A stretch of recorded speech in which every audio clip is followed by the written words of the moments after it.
오늘 시장에 영향을 줄 수 있는 투자 뉴스 확인해 보겠습니다. 목요일 투자 뉴스엔 전략, 야천투자연구소 남인호 소장, LNS홀딩스 김선영 대표, 유한타증권 장시영 차장 수고해 주시겠습니다. 어서 오세요. 투자 뉴스 바로 확인해 보시죠. 연방준비은행이 기준금리를 0.5%포인트 올리며 긴축 속도 조절에 나섰지만 이번 긴축 사이클의 최종금리는 기존의 4.6%에서 5.1%로 상향되며 높은 금리가 지속될 가능성을 시사했습니다. 한국전력이 튀르키예 정부와 40조 원대 규모로 추산되는 원자력 발전 사업에 대한 협력을 논의 중인 것으로 확인됐습니다. 한국전력은 튀르키예 정부와 내년에 공동으로 사업 타당성 조사에 착수한다는 계획입니다. 투자은행 업계에 따르면 네이버는 포시마크 인수 자금 중 약 1조 원을 PEF 등 외부에서 조달한다는 계획을 세우고 투자 유치를 진행하고 있는 것으로 알려졌습니다. 미국 상무부가 이르면 이번 주 30개가 넘는 중국 기업을 수출 통제 명단에 추가할 예정입니다. 블랙리스트에 오른 기업은 미 상무부의 허가 없이 미국 기업으로부터 기술과 장비를 구입할 수 없게 됩니다. 태광산업은 금융계열사 흥국생명의 전환 우선주 인수에 관해 검토했으나 이를 인수하지 않기로 했다고 밝혔습니다. LG디스플레이가 이달 하순 경기 파주 P7 공장의 LCD 패널 생산을 중단합니다. 중국산 패널의 저가 공세에 밀려 16년 만에 사업 중단을 결정했습니다.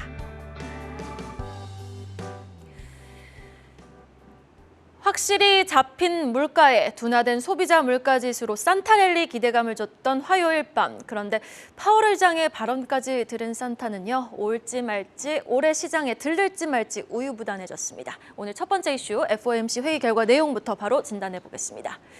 자, 일단 12월 금리는 0.5%포인트 인상이 결정됐고요. 최종 금리 터미널 레이트는 상향 조정이 됐습니다. 맞죠? 네, 맞습니다. 오기 전까지 이제 발표된 다 플랫도 확인했고요. 그리고 이제 파월 의장의 인터뷰 연설문도 한 3번 정도 돌려보고 성명서도 확인을 해본 결과 일단은 그 최종금리 수준이 좀 올라갔습니다. 근데 최종금리 수준뿐만 아니고 기본적인 모든 예상치들이 다 좀 올라간 것 같은데요.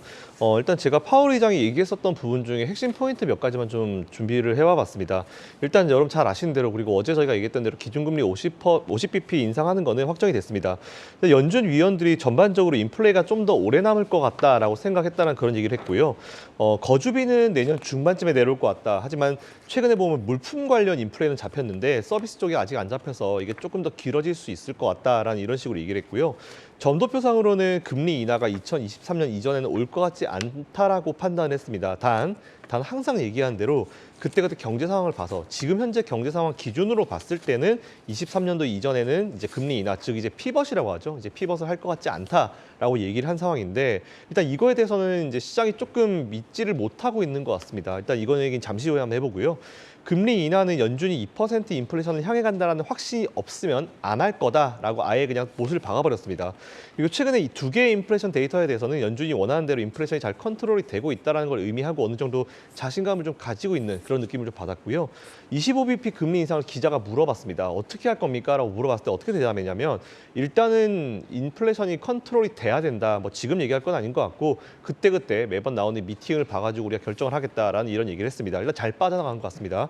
그리고 사실 어제 시장이 보시면은 괜찮았습니다. 분위기가 괜찮다가 일단 처음에 밀리기 시작한 건 성명서 발표가 됨과 동시에 시장이 정말 크게 밀렸고요. 저점을 찍고 바닥에서 왔다 갔다 변동성을 나타내고 있었는데 이게 반등한 게 언제부터였냐면은 파월 의장이 직접 인터뷰에 나와서 뭐라고 얘기했냐. 지금 경기 침체 아니다. 라고 선을 그었습니다. 여기서 경기 침체가 아니라고 얘기한 두 가지 이유는 첫 번째는 GDP도 현재 플러스 상황이고 그리고 이제 실업률도 상당히 낮기 때문에 지금은 경기 침체라 볼 수 없다. 이렇게 선을 그으면서 시장이 좀 반등을 해서 끝까지 그래도 어느 정도 안정적인 마감을 보인 것 같습니다. 일단 제가 봤을 때는 최근에 이제 파월 의장이 본인이 하던 역할을 그대로 했습니다. 항상 아시겠지만 성명서가 처음 발표되고요. 이걸 시장이 비둘기파적으로 받아들이면 항상 파월 의장 뒤에 나와서 시장을 눌렀고요. 그리고 이게 좀 매파적으로 이제 받아들였다 하면 뒤에서 파월 의장이 나와가지고 비둘기 느낌으로 살짝 좀 살려놨기 때문에 이번에도 성명서가 좀 안 좋게 나오니까 뒤에서 이제 침체 아니라는 얘기까지 직접 꺼내면서 시장을 그래도 조금 살려놓긴 했지만 문제는 뭐냐면 이제 이런 내년에 이제 금리 인하 없을 것 같다, 즉 피벗이 없을 것 같다라고 얘기한 파월 의장을 시장이 믿지 못하고 있는 것 같습니다. 근데 아이러니한 건 뭐냐면은 이거를 믿지는 못하는데 파월 의장이 직접 침체가 아니라고 얘기했던 시장이 반등한 부분입니다. 그만큼 지금 시장의 어떤 유동성들은 방향을 못 잡고 있다라고 좀 보시는 게 맞는 것 같고요. 제가 항상 말씀드렸지만 지금 시장은 피벗, 즉 금리 인하를 기다리는 것 같은데 과거 데이터를 찍어보시면 피벗이 발표가 되고 나서 수개월 내 지수가 20에서 30% 항상 밀렸습니다. 그래서 사실 저는 피벗을, 즉 금리 인하를 시장이 바라는 게 맞는지 안 맞는지에 대해서 좀 항상 의문을 가지고 있는데 일단 어쨌든 현재까지 데이터로만 봤을 때는 뭐 시장이 믿건 안 믿건 이걸 떠나가지고 현재 상황만 놓고 데이터를 봤을 때는 23년까지는 피벗을 안 할 것 같다. 즉 피벗으로 인해서 발생하는 이제 시장 급락이나 지수 급락은 없을 것 같다. 일단 이렇게 보시는 게 맞는 것 같고요. 또 추가적으로 이제 PCE 지수 발표됩니다. 일단 지금 오늘 거를 전반적으로 봤을 때는 시장이 뭔가 원하는 결과를 얻지 못했기 때문에 이제 이렇게 된 것 같은데 이로 인해서 뭐 산타 랠리가 없을 것 같다. 글쎄요, 제가 항상 말씀드렸지만 산타는 시간차 공격을 하신다는 말씀을 좀 많이 드렸습니다. 뭐 이 12월에 잘 안 오시고요. 찍어보면 항상 이제 1월 달 이후에 많이 오셨기 때문에 우리가 굳이 뭐 시장이 안정적으로 올라갈 것에 대해서 너무 부담을 가질 필요는 없을 것 같습니다. 부정적으로 생각할 필요는 없을 것 같고요. 일단 그대로 투자를 이어가 보시면 좋겠다라는 그런 의견을 지속적으로 드리겠습니다. 네, 알겠습니다. 밤사이 이렇게 FOMC 회의 결과는 연준의 스탠스는 우리의 예상대로였고 글쎄요, 오늘 국내 시장에 어떻게 반응해줄지 여부는 좀 지켜보셔야겠습니다. 자, 그런데 또 밤사이 골드만삭스는 테슬라의 목표 주가를 굉장히 큰 폭으로 하향 조정했습니다. 이 섹터에 대한 지금 우려감도 깊어져만 가고 있죠. 2차 전지 관련 뉴스 한번 체크해 보도록 하겠습니다. 지난주 목요일부터 LG 에너지 솔루션의 낙폭이 심상치가 않았습니다. 오버행 이슈에다가 뭐 경기 침체 우려까지 테슬라도 연일 주가가 빠지고 있는데 그런데 또 수급을 보면 외국인은 선별적으로 2차 전지 관련 종목들을 담고 있어요. 남인호 부장님. 예, 그렇습니다. 제가 최근 들어서 2차 전지 배터리사의 주가 하락에 대한 어떤 원인이랄까요? 이유 두 가지만 꼽아서 말씀드려보겠습니다. 첫 번째는 전기차의 성장률이 좀 둔화되고 있다는 것입니다. 전 세계적으로 보면 금년에는 50% 성장을 하는데요. 내년에 22%로 급감을 합니다. 그 이유가 뭘까요? 중국 때문입니다. 중국이 금년에는 80% 성장하다가 내년에 26%로 3분의 1 토막이 되거든요. 그렇기 때문에 그 파장이 우리한테 온 거다. 전기차 배터리 관련주에 온 거다라 보고요. 두 번째입니다. 방금 이해생커가 말씀하신 일론 머스크, 즉 테슬라가 요즘 오늘도 52주 신저가 냈지 않습니까? 말 그대로 반토막이 돼버렸는데 그 이유가 뭡니까? 테슬라의 실적이나 매출이나 이런 것도 문제가 있습니다만 저는 좀 더 근본적인 테슬라의 주가 하락 요인은 일론 머스크가 주식을 팔아서라고 저는 봅니다. 그런데 주식을 왜 팔았을까요? 이 회사가 나빠서 판 겁니까? 그게 아니죠. 다른 때에 투자하기 위해서 판 거기 때문에 테슬라의 주가 하락이 결국은 야 그럼 전기차 이제 끝난 거 아니야 이렇게 보는데 저는 정리를 이렇게 해드리겠습니다. 여러분 우리 주변에서 말 그대로 전기차 파란색 간판이죠. 그 자동차 번호판. 파란색 번호판 얼마나 자주 보십니까? 저는 10대 중에 한 대라고 지금 봅니다. 그런데 제가 볼 때 아무리 빨라도 2, 3년 더 걸립니다. 즉 무슨 얘기냐? 우리 주변에서 전기차의 자동차 파란색 간판을 10대 중에 3대에서 5대 볼 때까지는 저는 전기차 배터리 관련주들은 여전히 우상향할 것이다. 물론 주가란 것은 오르기도 하고 내리기도 합니다만은 그 업황, 전기차 배터리 관련 업황은 앞으로 적게는 2년, 길게는 3, 4년 동안 계속 우상향하기 때문에 좀 더 긴 안목으로 보시면 좋겠습니다. 최근에 주가 하락, 즉 전기차 관련주 하락은 오히려 장기적인 투자자 입장에서는 저가 매수의 기회가 아닌가 이렇게 말씀을 드리겠습니다. 긴 호흡으로 볼 때 지금의 조정은 2차 전지 관련 종목 매수의 타이밍이다, 매수의 기회를 준 것이다라고 정리를 해주셨는데 사실 어제 이 시간에 출연하셨던 반종민 소장님은 뭐 EU 탄소 국경세 도입까지 겹쳐져 있고 지금 2차 전지 관련주들 지금 자리에서도 좀 추가적인 하락은 어느 정도 단기적으로 좀 염두에 둬야 된다라고 말씀을 해주셨거든요.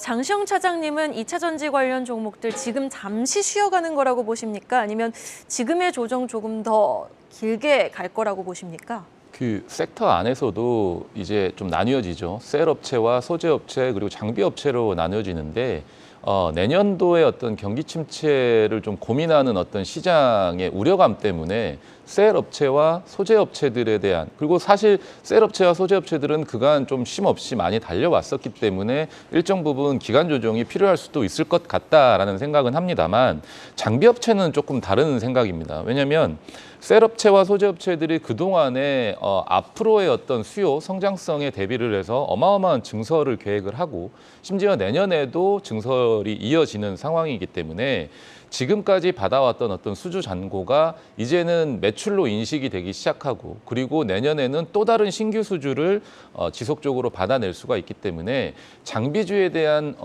향후의 주가 상승 그리고 실적의 어떤 성장 이런 부분들은 긍정적이다라고 좀 평가를 하고 싶습니다. 그래서 만약에 2차 전지 업종 내에서 뭔가 내가 좀 다른 새로운 시도를 좀 해보고 종목을 좀 매수하고 싶다라고 하시면 장비주 쪽에서 종목을 한번 피킹을 해보시면 좋을 것 같은데요.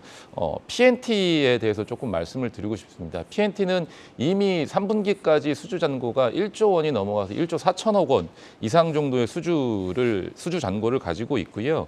3분기에는 매출과 영업이익이 굉장히 좀 호실적을 기록을 했습니다. 이게 환율 효과 수혜로 어느 정도 좀 더 나은 실적을 기록을 했는데 이 환율 효과가 계속해서 내년에도 이어질 것으로 좀 보여지고 있습니다. 왜냐하면 2010년도와 21년도에 받았던 수주를 그때 당시에 1,140원의 환율로 수주를 받았는데 이게 이제 매출로 인식이 되기 시작했거든요. 그러면 지금 환율은 1,200원대, 1,300원대이기 때문에 빠진다 하더라도 1,200원대 중후반대겠죠. 그러면 1,140원의 수주를 받은 이 물량들은 어찌됐든지 간에 환차익 효과가 100원에서 200원 정도는 지속적으로 발생을 할 것이다 라는 부분을 좀 말씀을 드리고 싶고 그래서 내년도 매출액 대략 한 7천억 정도, 영업이익은 1,200억 정도를 전망을 하고 있습니다. 그래서 2023년에는 20년과 21년에 받은 그리고 올해 받은 수주가 계속해서 매출로 인식이 될 것으로 보여지고 있고 내년에는 SK온과 LG에너지솔루션 등 대형 셀 업체들의 지속적인 증설이 계속해서 계획돼 있습니다. 미국 쪽에서도요. 그러면 수주도 또 한번 지속적으로 또 계속해서 늘어날 수 있는 상황이기 때문에 본격적인 증설 구간 그리고 기존 수주의 매출이 계속해서 인식이 된다는 점 이 두 가지 호재를 가지고 장비주 특히나 PNT에 대한 관심은 지속적으로 좀 필요한 시점이 아닌가라는 좀 생각을 해보고 있습니다. 네, 2차 전지 안에서도 뭐 소재, 배터리 셀 그리고 장비 나눠서 조금 봐야 된다. PNT에 대해서 긍정적인 진단 내려주셨습니다. 이어지는 이슈 보겠습니다. 한국전력 튀르키예와 40조 원대 원전 사업을 논의합니다. 사실 한국전력은 지난 10월에 폴란드에 이어서 또 바로 해외 원전 시장에서 경쟁력을 입증하는 뉴스 아닐까 싶은데요. 네, 맞습니다. 앵커님 말씀하신 대로 이거는 경쟁력이 충분히 입증될 수 있는 하나의 어떤 그 계기라고 좀 생각하고 있고요. 말씀하신 대로 한국전력이 이제 튀르키예 정부와 40조 원대로 추산이 됩니다. 추산되는 원자력 발전 사업 협력을 논의 중이다라는 그런 내용이 나왔는데요. 내년에 공동으로 이제 사업 당연히 이제 타당성 조사해야겠죠. 조사를 착수한다는 계획인데 사실상 이제 튀르키예 원전 수출에 좀 물꼬를 튼 게 아닌가라고 좀 생각되고 있습니다. 만약 수주가 되면 이제 앵커님 말씀하신 대로 지난 10월달 폴란드에 이어서 또 한 번 해외에서 이제 한국형 원전의 경쟁력을 입증하는 어떤 계기가 될 수 있을 것 같고요. 일단 당연히 수의계약 형태로 진행이 될 것 같습니다. 이제 협의 중인 가운데 이번 원전 사업 같은 경우는 튀르키예 북부 지역에 1,400메가와트 규모의 한국형 원전 4기를 건설하는 프로젝트입니다. 해당 사업 규모가 2009년도에 이제 수출에 성공한 아랍에미리트의 바라카 원전 그게 한 20조 정도 됐었는데 그것보다 한 2배 이상으로 클 것 같다라고 예상이 되고 있는 그런 상황이고요. 잘 아신 대로 해당 사업 같은 경우는 예전에 2013년도에 일본의 미쓰비시 중공업이랑 협상을 했었는데 2020년도에 미쓰비시가 이제 건설 비용으로 초기에 예상했었던 220억 달러였는데 그거보다 2배가 더 많은 금액을 한 440억 달러 이상을 제시를 하면서 결렬이 돼서 그 이후에 좀 조용히 있었던 사업이었는데 이걸 다시 우리나라가 좀 잡았다고 보시면 될 것 같고요.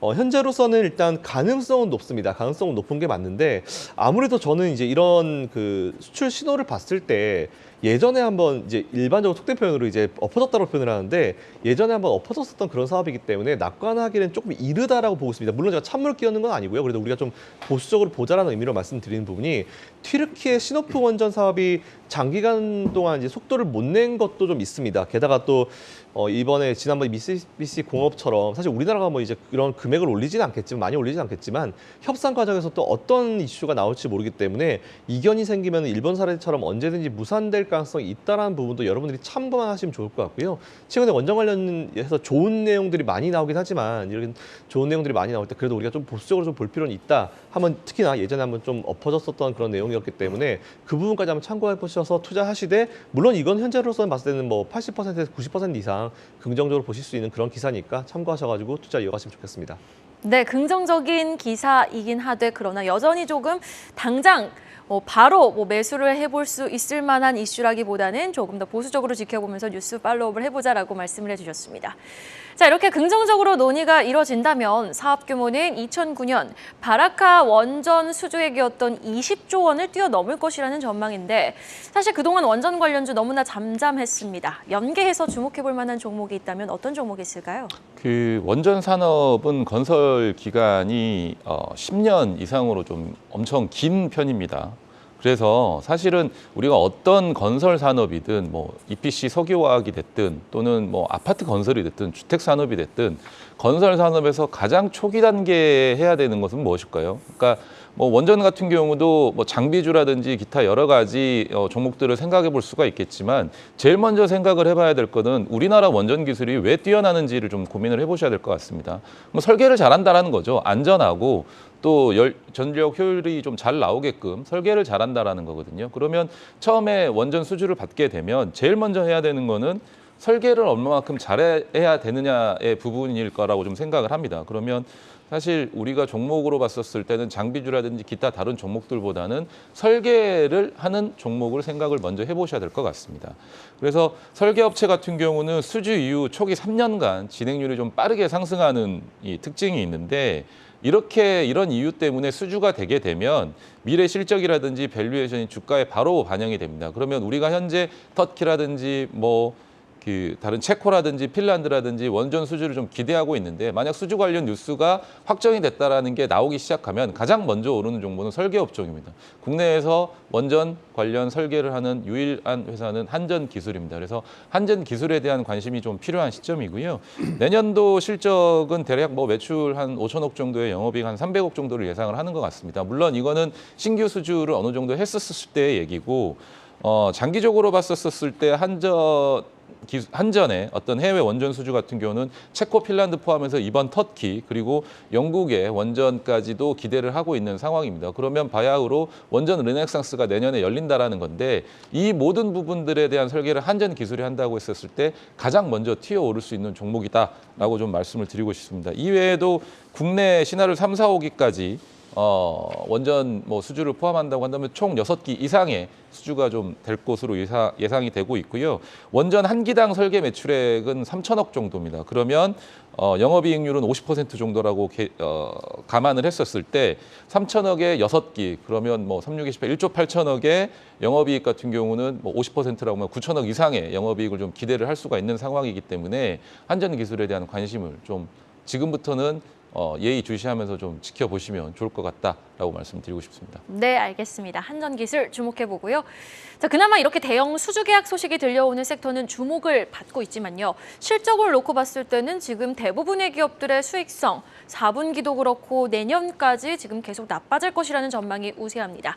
다음 기사 내용은요. 그래서 지금 실적 추정치가 상향 조정되는 업종에 돈이 몰리고 있다라는 내용인데 어떤 업종에 좀 주목해보면 좋을까요? 네, 4가지 업종이 지금 부각되고 있습니다. 항, 방, 건, 통입니다.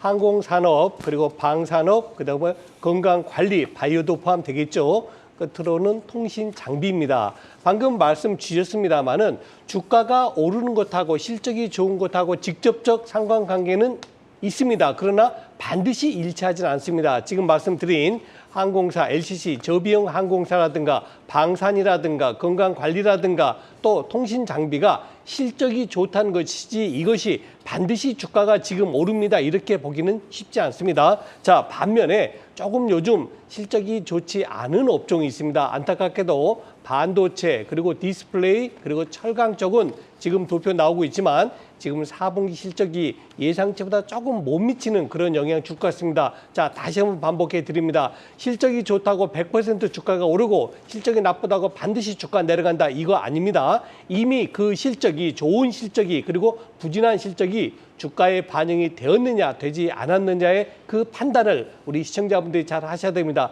제가 볼 때는 상승에 대한 즉 실적 좋은 데에 대한 주가 반영은 아직은 덜 됐다고 보고 있고요. 또 반대로 반도체라든가 철강 같은 쪽으로 즉 업황이 좋지 않아서 이미 주가에 반영된 것은 상당 부분 반영이 되지 않았느냐 저는 그렇게 판단하고 싶습니다. 네, 알겠습니다. 그럼 장시영 차장님이 보시기에는 아직 실적 추정치 상향 조정된 부분이 주가에 반영되지 않은 종목은 어떤 종목이라고 보십니까? 일단은 뭐 최근에 주가의 실적이 좀 반영되는 것들 중에 괜찮은 종목 위주로 좀 먼저 말씀을 드리면 항공주들을 좀 고민을 많이 하고 있는 상황입니다. 근데 특히나 저가 항공사들에 대한 이 좋은 어떤 긍정적인 좀 생각을 해보게 되는 게 최근에 이제 항공주들 같은 경우는 최근 뭐 코로나 이후로 2년, 3년 동안에 유상증자도 마무리가 됐고 그리고 비용 통제도 진행을 하면서 추가적인 어떤 증설이라든지 이런 부분들, 증설이라고 하면 신규 여객선, 뭐 비행기를 도입을 하는 거겠죠. 이런 부분들도 많이 줄여놨고, 뭐 전체적으로 회계상으로도 빅베스를 완료한 상황이라고 좀 보시면 될 것 같은데, 올해 10월부터 국제선 여객 수요가 굉장히 좀 빠르게 늘어나고 있는 것 같습니다. 그러면 작년 3분기 국제선 수송객 수가 31만 8천 명이었는데 10월과 11월에 20만 6천 명, 34만 7천 명. 이미 3분기 수준을 넘어섰거든요. 그러니까 두 달만 가지고서도 3분기 수준을 훨씬 넘어섰다라는 거고요. 일본 노선 수요 회복을 타고 사업량이 강하게 올라오는 것 같습니다. 이는 이 저가항공사 중에 지금 말씀드리는 업종이 제주항공인데 제주항공뿐만이 아니라 다른 LCC 저가항공사들도 마찬가지의 상황이라고 좀 보실 것 같고 국내 이런 어떤 저가항공사들 중에 제주항공이 가장 빠른 속도로 회복 중인 것으로 좀 확인이 되고 있습니다. 그래서 지난 28일까지 누계 기준으로 11월 일본 노선 수송객 수가 대략 한 19만 명 정도가 되는데 10월 대비해서 110% 증가한 수치이기 때문에 이 수치는 앞으로도 12월 달에도 내년 1월에도 좀 빠르게 늘어날 것으로 전망이 되고 있는 상황입니다. 그리고 특히나 제주항공 같은 경우는 코로나 이전 일본 매출 비중이 20% 정도였는데 그 다음으로 비중이 큰 게 이제 중국 매출 비중이거든요. 만약에 중국이 내년에 봉쇄 해제 어떤 이런 방침을 정부 방침을 뭐 이어간다고 한다면 추가적인 모멘텀 증가까지 가능한 상황이기 때문에 실적 추정치가 지금 현재 상황보다 훨씬 더 늘어날 수 있다라는 부분까지 긍정적으로 좀 고민을 해보실 수가 있을 것 같다라고 말씀드리고 싶습니다. 네.